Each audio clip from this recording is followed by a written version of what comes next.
주식 투자를 시작하면 누구나 한 번쯤 부딪히는 벽이 있습니다. 바로 시드머니입니다. 주변을 둘러보면 누군가는 수천만 원으로 시작하고 누군가는 억 단위 자산으로 투자합니다. 반면 나는 월급을 모아 겨우 몇백만 원, 어쩌면 몇십만 원으로 시작합니다.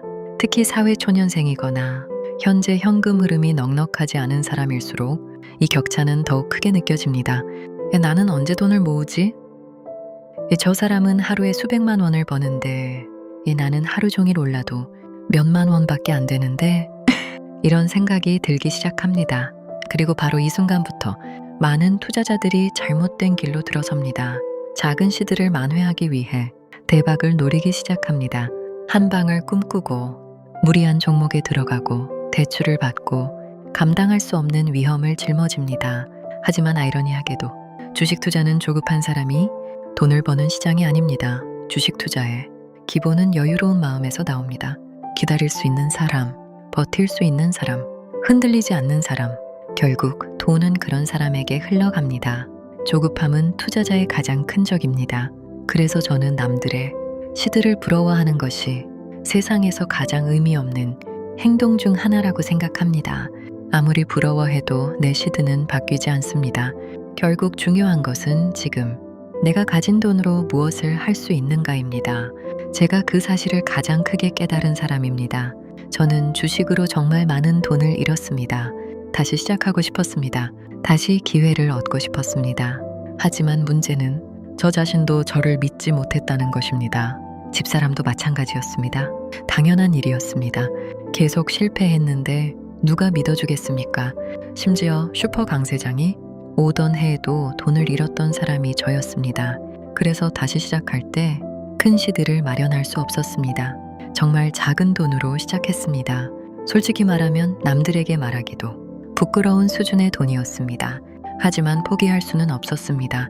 그래서 남는 시간마다 배달을 했습니다. 10,000원, 20,000원, 30,000원. 그 돈들이 당시에는 너무 소중했습니다. 지금 생각하면 얼마 안 되는 돈일 수 있습니다.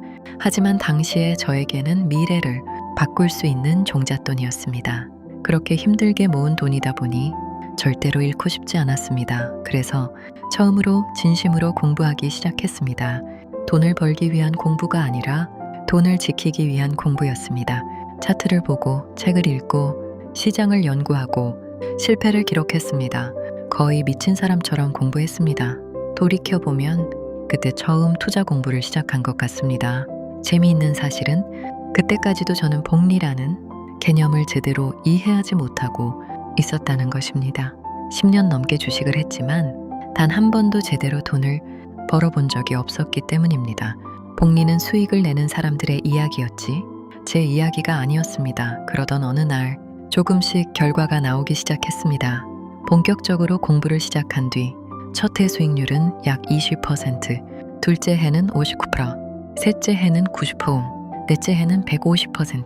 꾸준히 공부하면서 실력도 늘었고 운 좋게 시장도 도와준 결과였습니다.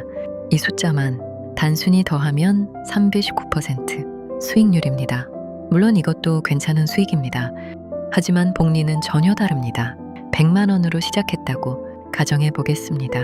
첫 해 20% 수익이 나면 120만 원, 둘째 해 59% 수익이 붙으면 약 190만 원, 셋째 해 90% 수익이 붙으면 약 362만 원, 넷째 해 150% 수익이 붙으면 약 906만 원이 됩니다. 단순 합산으로는 319%지만 복리로 계산하면 원금 대비 약 806% 수익입니다. 100만 원이 419만 원이 되는 것이 아니라 906만 원이 되는 것입니다. 그때 처음 알았습니다. 복리는 수익률을 더하는 것이 아니라 시간 위에 수익률을 쌓아 올리는 것이라는 사실을요. 그래서 작은 시드라고 낙담할 필요가 없습니다. 오히려 작은 시드이기 때문에 다양한 매매를 경험해 볼 수도 있고 실수의 대가도 상대적으로 작습니다. 연습하기에도 좋습니다. 처음에는 느려 보입니다. 하지만 어느 순간 계좌는 걷기 시작하고 뛰기 시작하고 마침내 날아가기 시작합니다. 그때 처음 이해했습니다.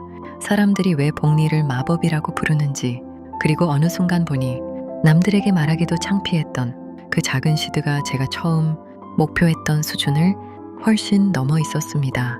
복리는 정말 이상합니다. 처음에는 아무 일도 안 일어나는 것 같습니다. 몇 년 동안 변화가 없는 것처럼 보입니다. 그런데 어느 임계점을 넘기면 갑자기 속도가 붙기 시작합니다. 계좌가 커질수록 같은 수익률이 만들어내는 금액이 달라집니다. 예전에는 하루 10% 상승해도 몇만 원 늘어나던 계좌가 어느 순간에는 수십만 원, 수백만 원씩 움직이기 시작합니다. 그래서 저는 말합니다. 주식의 복리는 예술이라고. 주식은 올라갈 때도 복리가 붙고 내려갈 때도 복리가 붙습니다. 환상적이기도 하고 무섭기도 합니다. 좋은 습관이 복리를 만나면 인생을 바꾸지만 나쁜 습관이 복리를 만나면 계좌를 파괴합니다. 그래서 주식은 돈 버는 기술보다 돈을 잃지 않는 기술이 더 중요합니다. 살아남아야 복리가 작동하기 때문입니다. 돌이켜보면 제 인생을 바꾼 것은 대박 종목이 아니었습니다. 레버리지도 아니었습니다. 운 좋게 한 번 맞춘 투자도 아니었습니다. 물론 6개월 만에 200% 넘게 오른 종목도 있었고 큰 수익을 안겨준 종목도 있었습니다. 하지만 지금 계좌를 돌아보면 제 자산 대부분은 그런 종목들이 만든 것이 아닙니다. 20% 수익, 30% 수익, 때로는 10% 남짓한 수익. 그런 평범한 성공들이 수십 번, 수백 번 쌓인 복리의 결과였습니다. 많은 사람들이 복리를 돈의 마법이라고 말합니다. 하지만 제가 경험한 주식 투자 복리는 조금 달랐습니다. 복리는 돈만 커지는 것이 아니었습니다. 실력도 복리로 쌓이고 경험도 복리로 쌓이고 판단력도 복리로 쌓입니다. 처음에는 아무 차이도 없어 보입니다. 하지만 1년이 지나고 3년이 지나고 5년이 지나면 전혀 다른 투자자가 되어 있습니다. 그리고 어느 순간 돈은 그 뒤를 따라오기 시작합니다. 그래서 저는 지금 작은 시드를 가진 사람들에게 말합니다. 시드가 작다고 조급해하지 마십시오. 한 방을 노리지 마십시오. 불평하지 말고 지금 시드를 조금이라도 더 늘리기 위한 무언가를 하세요라고. 복리는 꾸준한 사람의 편입니다. 오늘 100% 수익을 꿈꾸는 사람보다 10년 동안 시장에 남아있을 사람이 더 강합니다. 그러니 너무 서두르지 마십시오. 당신의 시드가 얼마인지는 중요하지 않습니다.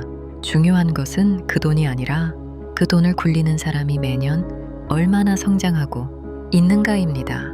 복리의 진짜 마법은 평범한 사람이 포기하지 않고 계속 걸어갈 때 상상하지 못했던 곳까지 데려다주는 것입니다. 그러니 멀리 보십시오. 당신의 투자 인생을 장기적 안목으로 바라봐야 합니다. 어쩌면 위대하고 대단한 당신이 이제 막 시작된 것일지도 모릅니다.